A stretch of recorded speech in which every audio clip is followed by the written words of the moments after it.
بطول باش و پنہا شو ازی اصر کہ در آغوش شبیر بگیری، اے مسلمان عورت بطول بن جا، زہرا بن جا، اور اس عصر سے پنہا ہو جا، چھپ جا، علیحدہ ہو جا،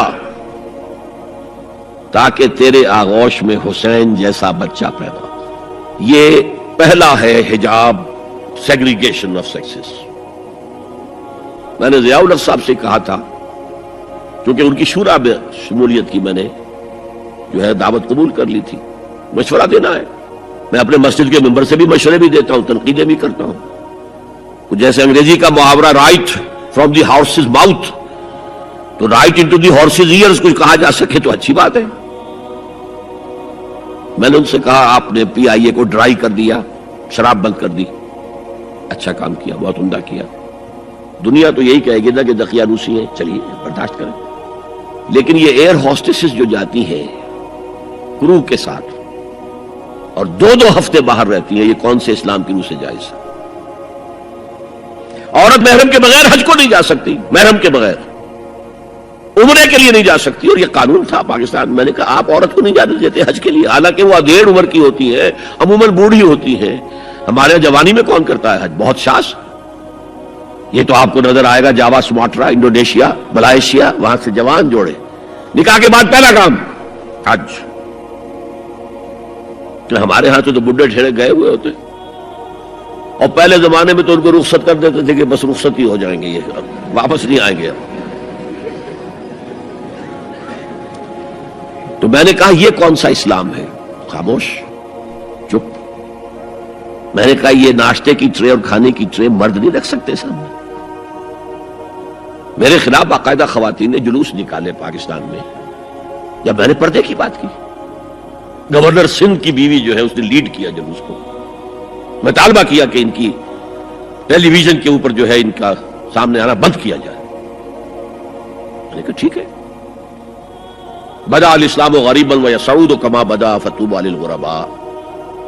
اسلام شروع ہوا تھا تو اسی حالت میں تھا کہ کوئی اس کو جانتا پہچانتا نہیں تھا، پھر جب اسلام غالب ہو گیا تو طاقتور کے تو سبھی دوست تھے، سبھی پہچاننے والے، لیکن ان قریب اسلام پھر غریب ہو جائے گا۔ تو جو اسلام کی غربت کے ساتھ خود غریب ہو جائیں ان کے لیے مبارکباد۔ اسلام کا دامن نہ چھوڑے، چاہے انہیں کہا جائے کہ یہ تو بڑے ہی دقیانوسی لوگ ہیں، بڑے کٹر لوگ ہیں۔ میں نے اس زمانے میں چیلنج کیا تھا، مجھے بتاؤ کیا فرق واقع ہوتا ہے؟ آپ کہیں گے عورتوں کو اگر ہم گھر میں بٹھائیں تو ہماری اکانومی سفر کرے گی، آدھی ہماری جو ہے لیبر وہ کام نہیں کرے گی۔ میں نے کہا where there's a will there's a way۔ Cottage industry کا انتظام کرو، نمبر 1، گھروں میں بیٹھ کر کام کریں۔ دوسری جنگ عظیم کے دوران ایک بڑا علاقہ تھا دلی میں جس کا ہر گھر کارخانہ بنا ہوا تھا، کرخندار، یہ ایک قوم کا نام پڑ گیا، کرخندار۔ چھوٹی چھوٹی مشینیں لگی، کہیں بٹن بن رہے ہیں، کہیں بکسوئے بن رہے ہیں، کہیں نکریں سل رہی ہیں، کہیں پینٹیں سل رہی ہیں، کہیں جو ہے کرتے سل رہے ہیں، قمیضیں۔ صبح کے وقت ٹرک آیا، خام مال دے گیا، شام کو آیا تیار مال لے گیا۔ عورت نہ گھر سے نکلی نہ باہر گئی، کچھ نہیں، اور کام کیا، کما لیا۔ کاٹیج انڈسٹری کا انتظام کرو۔ اسی طریقے سے ایسے یونٹ بناؤ انڈسٹریل جس میں عورتیں کام کریں، عورتیں سپروائز کریں، ورکنگ آورز کم رکھو تاکہ وہ اپنے گھر کا کام بھی کر سکیں۔ کرو۔ عورتوں کے ہسپتال میں عورتیں مرد، عورتیں مریض، عورتیں ڈاکٹر، عورتیں مریض، عورتیں نرسز۔ مردوں کے ہسپتال میں فیمیل نرسز کا کیا کام ہے؟ کیا میل نرسز نہیں ہوتے؟ اور کیا آرمی کے اندر جو فارورڈ یونٹس ہوتے ہیں کہ جو جاتے ہیں محاذ کے اوپر، ان میں کوئی عورت نرس جاتی ہے؟ میل نرسز جاتے ہیں، حالانکہ سب سے زیادہ نرسنگ کی ضرورت وہاں ہوتی ہے۔ کسی کا بازو اڑ گیا ہے، کسی کی ٹانگ اڑ گئی ہے، کسی کی پیٹ میں آ کر کسی بم کا ٹکڑا جو ہے لگایا، تڑیاں باہر نکلی ہوئی ہیں، تو نرسنگ سب سے زیادہ وہاں ضروری ہے۔ وہاں تو فیمیل نرسز نہیں ہوتی، میل ہوتے۔ سیگریگیشن، سیگریگیشن، سیگریگیشن، یہ آگ اور پانی کا ملاپ درست نہیں ہے۔ تو بات سب سے بڑا پردہ لونڈیوں کے مسئلے کی وضاحت۔ سوال نمبر 1 اکبر علی صاحب ہے، یہ اکبر علی بیگ۔ قرآن مجید سورۃ المومنون کی آیت نمبر 5-6 کا ترجمہ یہ ہے جو اپنی شرمگاہوں کی حفاظت کرتے ہیں موجود اپنی بیویوں کے یا ان عورتوں کے جو ان کے قبضے میں ہیں، یعنی لونڈیا۔ اس میں ان پر کچھ ملامت نہیں. یہاں پر کون سی لونڈیاں مراد ہیں؟ کیا ان کا رواج آج کل ہے کسی لڑکی کو پیسے دے کر خرید کر لونڈی بنانا؟ تو اسلام میں سخت منع ہے. از راہ کرم تفصیل سے وضاحت کیجیے. دیکھیے اسلام میں صرف ایک نوعیت کا غلام یا لونڈی جائز ہے، اور وہ ہے اگر جہاد فی سبیل اللہ ہو اور اس میں پی او ڈبلیوز کی حیثیت سے جو کہ کمبیٹنٹ ہو، جو کہ واقعتاً جنگ میں حصہ لینے والے ہیں، مرد اور عورتیں، تو جن کو آج کل پی او ڈبلیو بنا لیا جاتا ہے کہ وہ جو ہے پرزنرز آف وار، ان کو اسلام نے اجازت دی ہے کہ بجائے اس کے کہ مستقل اس وہ کنسنٹریشن کیمپس میں پڑے رہے، وہ اس میں ان کو اسلامی معاشرے کے اندر جذب کرنے کے لیے ان کو تقسیم کر دیا جائے لوگوں کے اندر. یہ ہے در حقیقت اس کی غرض و غایت. اور وہ بھی ایسا ہو سکتا ہے کہ کہیں مبادلے کے اندر اگر شکل بہتر بن سکتی ہو تو اس کو بھی اجازت ہے. کہیں اگر سر فدیہ لے کر چھوڑ دینے میں کوئی قباحت نہ ہو تب بھی اس کی اجازت ہے. یہ سورہ محمد صلی اللہ علیہ وسلم کی آیت جو ہے اس کے تحت ہم پڑھ چکے ہیں. لیکن فرض کیجیے کوئی شکل ممکن نہیں ہے تو پھر کیا کریں؟ انہیں کنسنٹریشن کیمپس کے اندر رکھیں. وہ تو گویا کہ ایک مستقل لائبلٹی بھی آپ پر ہو گئی، اور نمبر دو یہ کہ ان کی اپنی زندگی اب نارمل ہو گئی. اس کی بجائے ان کو نارمل سوسائٹی میں جذب کرنے کا طریقہ یہ ہے کہ کلاس 2 سٹیزنز کی حیثیت سے وہ مسلمانوں میں اس معاشرے میں دے دیے جائیں. اس طرح کی جو خواتین ہوں گی ان کے ساتھ تعلق جو ہے جنسی وہ جائز ہے. یہ لونڈیاں جو اس طریقے سے لونڈی بنی ہو اس کی فروخت بھی جائز تھی. کسی آزاد مرد یا عورت کو پکڑ کر لونڈی یا غلام بنا لینا حرام مطلق ہے. یعنی جو کیا تھا انہوں نے امریکنز نے کہ افریقہ سے پکڑ کر لوگوں کو جو ہے وہ جال ڈالا اور آدمی کو لیا اور لے کر لے گئے اور زنجیروں میں جکڑ کر امریکہ میں لے گئے اور پھر انہوں نے غلام بنا کر رکھا. یہ حرام مطلق ہے. اسلام کی تاریخ اس نوع کے کسی بھی غلط حرکت سے بالکل پاک ہے، خالی ہے، صرف جنگ کے اندر. اور اس کا بھی میں نے آپ کو بتا دیا کہ یہ سارے اگر اس میں آپشنز نہیں ہیں تو پھر یہ کہ آپ انہیں غلام بنا سکتے ہیں اور ان کی پھر فروخت بھی ہو سکتی ہے. یہ ہے جو میرے علم میں ہے. باقی کسی کو خامخواہ آپ نے خرید لیا اور کسی کو پکڑ کر کسی آزاد کسی مرد یا عورت کو اور زبردستی لے جا کر کے بھیجا، یہ تو بالکل حرام مطلق ہے، بہت بڑا جرم ہے. یہ ضمنی سوال ایک صاحب نے کر دیا ہے کہ نکاح ان لونڈیوں سے بھی کرنا ہوگا. نہیں، نکاح لازمی نہیں ہے لونڈیوں کے ساتھ. نکاح تو کر لیا تو پھر تو زوجہ ہو گئی، وہ الگ کیٹیگری کہاں رہی. لیکن ترغیب دی گئی ہے کہ اگر آپ کسی لونڈی کو آپ کی وہ لونڈی تھی، وہ تھی پی او ڈبلیو کے طریقے سے آئی تھی، کنیز تھی، آپ نے اسے آزاد کیا، اس سے نکاح کر لیا، بہت بڑا نیکی کا کام ہے. تو ایمینسیپیشن جو تھی غلاموں کی اور کنیزوں کی آزادی کے لیے راستہ اللہ تعالیٰ نے یہ پیدا کیا کہ بہت سے گناہ ایسے ہیں کہ جن کا کفارہ یہ رکھ دیا گیا غلام آزاد کرو، غلام آزاد کرو. اور کسی طریقے سے اس کو بہت بڑا نیکی کا کام قرار دیا گیا. فک و رقبۃ، گردنوں کا چھڑا دینا، آزاد کر دینا، یہ بہت بڑی نیکی ہے. تو اس حوالے سے اس کا معاملہ. اسی طریقے سے کسی لونڈی کے ہاں سے اولاد اگر ہو گئی تو اب وہ ام ولد ہو گئی، اب وہ لونڈی نہیں رہی، ام ولد ہو گئی، اسے فروخت آپ نہیں کر سکتے، وہ آپ ہی کے ہاں رہے گی. لیکن یہ کہ وہ آپ کا اس کا درجہ جو عام کنیز سے وہ بڑھ جاتا ہے. یہ تفصیلی قوانین ہے.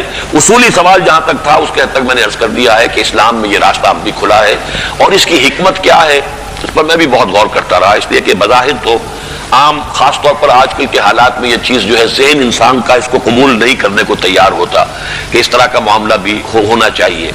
لیکن میں یہ سمجھتا ہوں کہ وہ جو جہاد فی سبیل اللہ آخری دور میں ہونے والے ہیں، جن میں کہ حضرت مہدی اور حضرت عیسیٰ علیہ السلام کا معاملہ بھی ہوگا، اس میں سمجھتا ہوں یقیناً کوئی ایسے مراحل آئیں گے کہ جہاں اس انسٹیٹیوشن کو انووک کرنے کی ضرورت پیش آئے گی. اس کے لیے کہ اس کا راستہ شریعت کے اندر باقی رکھا گیا، کھلا رکھا گیا، اگرچہ اس پر بڑی پابندیاں لگا دی گئیں. یہ بھی ہے کہ غلام کو وہی کھلاؤ جو خود کھاتے ہو، وہی پہناؤ جو خود پہنتے ہو. کام کا بھی بوجھ اس پر اتنا زیادہ نہ ڈالو کہ جس کا بہت مشقت والا ہو جائے. کوئی بہت سخت کام ہے تو تم خود بھی اس کے اندر شریک ہو جاؤ اس کے ساتھ. یہ ساری چیزیں ہیں، ان کے ساتھ نیک سلوک کرنا، اچھا سلوک کرنا. اسی کا نتیجہ یہ ہے کہ عالم اسلام میں ایک دور ایسا آیا کہ مشرق و مغرب میں سب سے بڑی حکومتیں جو تھی وہ غلاموں کی تھی. یہ خاندان غلامہ کون تھے جو ہندوستان کے اندر پہلی حکومت بنی اسلامی؟ قطب الدین ایبک کون تھا؟ التتمش کون تھے؟ ملبن کون تھا؟ یہ سب کون؟ سپکدگین کون تھے؟ الکتگین کون تھے؟ یہ خود محمود غواری کون تھے؟ محمود غزنوی، یہ سب کے سب غلام تھے. اسی طریقے سے ممالک کی حکومت مصر میں، ہندوستان میں خاندان غلامہ اور ممالک مملوک کی جمع ہے، مملوک غلام کو کہتے ہیں. تو ممالک کی حکومت مصر میں عالم اسلام کی دو عظیم ترین حکومتیں غلاموں کی تھیں، اس لیے کہ غلاموں کو وہ سٹیٹس دیا اسلام نے اتنے اونچے، اور ایسے ایسے غلام جو اتنے بڑے اساتذہ بن گئے کہ شہزادے ان کی جوتیاں سیدھی کرنے کو اپنے لیے فخر سمجھ رہے ہیں، اس لیے کہ عالم دین بن گئے، اتنا بڑا علم انہوں نے حاصل کر لیا کہ اب وہ جو شہزادے جو ہیں وہ ان کی خدمت کر رہے ہیں۔ تو اسلام نے اس کے لیے بڑا حکیمانہ انداز اختیار کیا ہے۔ ایک یہ کہ پہلے ان کو بڑے نیچرل انداز میں معاشرے کے اندر جذب کر دیا جائے، بجائے اس کے کہ اب نارملی وہ کنسنٹریشن کیمپ کے اندر پڑے ہوں اور سڑ رہے ہوں، وہاں پر ان کی زندگی نہ زندوں کی ہے نہ مردوں کی ہے، اس کی بجائے یہ شکل اختیار کر لی گئی، ان کے ساتھ حسن سلوک کی ترغیب دی گئی، ایمنسیپیشن کے راستے کھول دیے گئے۔ باقی اس انسٹیٹیوشن کو بالکل ختم اس لیے نہیں کیا گیا میرے نزدیک واللہ عالم کہ اس انسٹیٹیوشن کو انووک کرنے کی ضرورت پیش آئے گی آخری دور کی جنگوں میں، واللہ عالم۔ کہ ایمان دل میں آ گیا تو ایک کشاکش اندر شروع ہو جائے گی۔ میں اگر فرائیڈ کی اصطلاح استعمال کروں تو ایگو اور ایڈ یا لبیڈو میں تصادم ہوگا۔ آپ کے نفس کی خواہش کچھ اور ہے، ایمان کہتا ہے غلط، کشاکش ہوگی کہ نہیں؟ یہ اندرونی جہاد ہے اپنے نفس کے خلاف۔ جیسے فرعون نے کہا تھا الیس لی ملک مصر وہذہ الانہار تجری من تحتی، کیا میں بادشاہ نہیں ہوں مصر کا؟ مصر کی حکومت میری نہیں ہے، اور کیا یہ ساری نہریں جو ہے میرے نظام کے تحت نہیں چل رہی؟ اسی طرح برا نہ مانیے، ہمارا نفس کہتا ہے یہ جسم میرا ہے، میری ملکیت ہے، اٹس مائی ڈومین، میری خواہش پوری کرنی ہوگی۔ جیسے اس نے کہا میں نہیں جانتا کوئی خدا ہے میرے سوا اور میرے اوپر، میں نہیں مانتا۔ نفس بھی کہتا میں نہیں ماننے کو تیار، کیا حلال ہے کیا حرام ہے، کیا جائز ہے کیا ناجائز، میری خواہش پوری کرو۔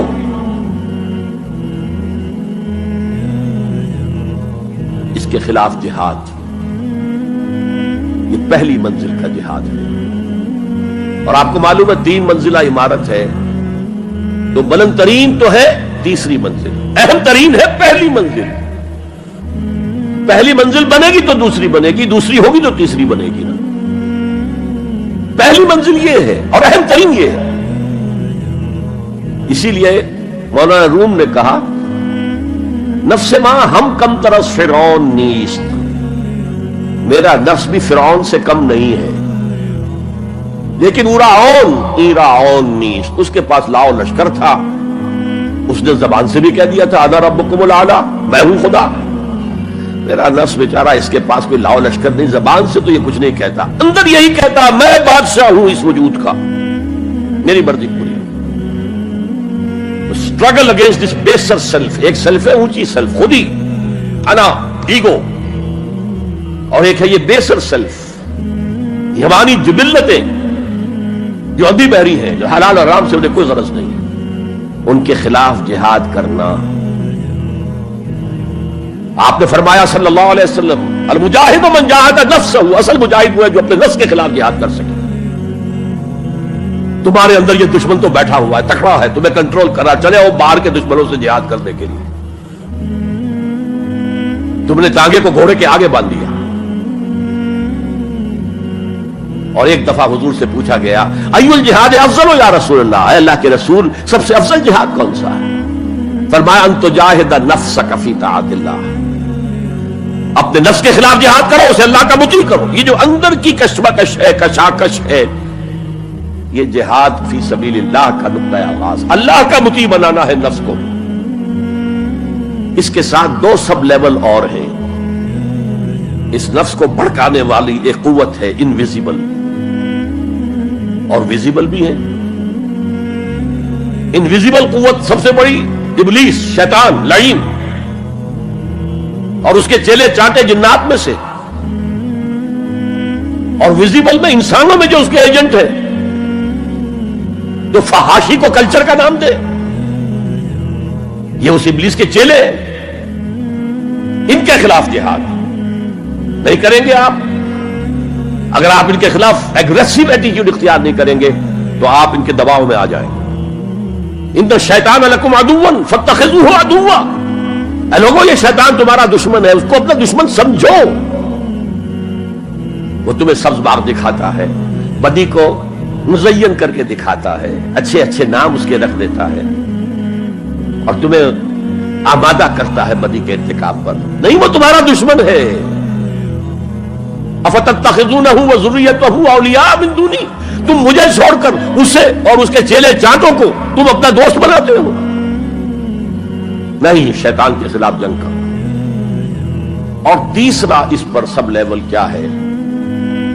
معاشرہ اگر بگڑا ہوا ہے، اس کا عمومی رجحان برائی کی طرف ہے، تو سوشل پریشرز آپ کو ادھر دھکیلتے ہیں۔ جیسے کہ اگر کوئی موب جا رہا ہے تو اس کے ساتھ چلنا تو بہت آسان ہے، وہ خود ہی آپ کو دھکیلتا ہوا لے جائے گا۔ اس کے خلاف چلنا بہت مشکل کام۔ ہو سکتا ہے آپ بڑی زور لگا کے 4 قدم آگے بڑھیں، پھر کو ریلا آئے 10 قدم پیچھے لے جائے۔ تب 2 ہی راستے ہیں، زمانہ بات سازت